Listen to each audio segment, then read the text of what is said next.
It was raining that night. The streets of Lahore glowed under dim yellow lights, and I was standing under a half-broken umbrella near a roadside cafe when she suddenly ran toward me, breathless, her eyes wide, fear trembling in her voice. "Please, pretend to kiss me. He's watching." I froze. Her hand gripped my collar, pulling me closer before I could ask a single question. I could feel her heartbeat pounding against my chest. I whispered, half shocked, half concerned, "Everything okay, my love?"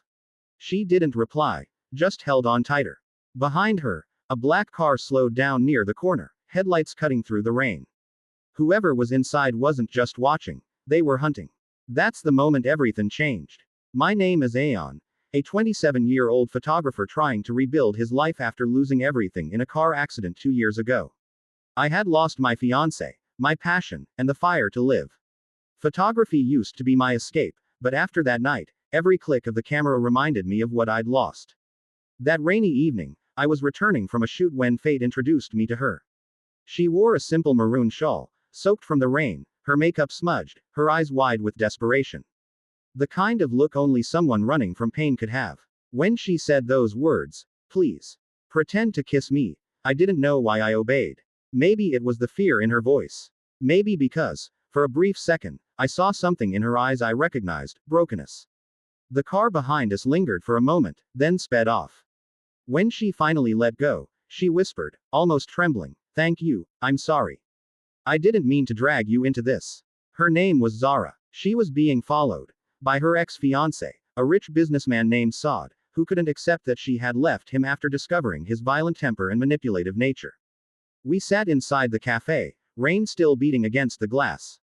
She told me everything. About how she had tried to escape an engagement her family forced on her, how she was hiding from Saad who wouldn't let her live freely, and how no one believed her story. I listened quietly, sipping coffee, watching her hands tremble as she tried to hold the cup.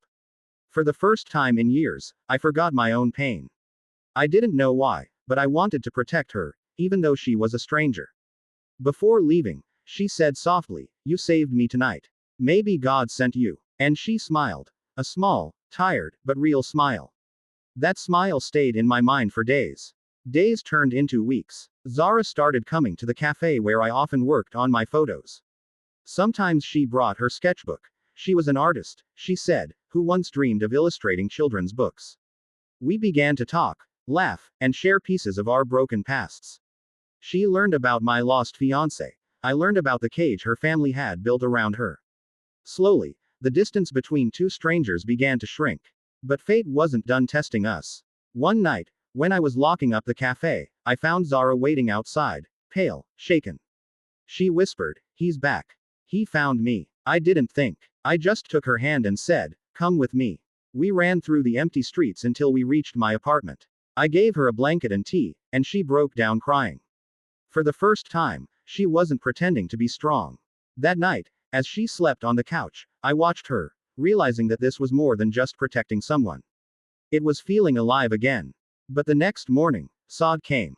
He showed up at my door, furious. "Stay away from her. She's mine." For a moment, my fear returned, the same helplessness I felt when I couldn't save the woman I once loved. But this time, I refused to run. I stepped between them. "She's not an object, Saad. She chose to walk away. Respect that." Saad laughed bitterly. "And who are you? Her hero?" Zara stepped forward, her voice steady now. "No. He's the man who treated me like I mattered, something you never did."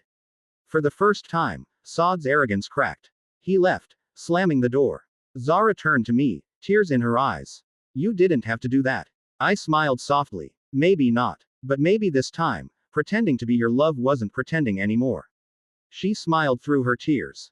"You really said that again. Everything okay, my love?"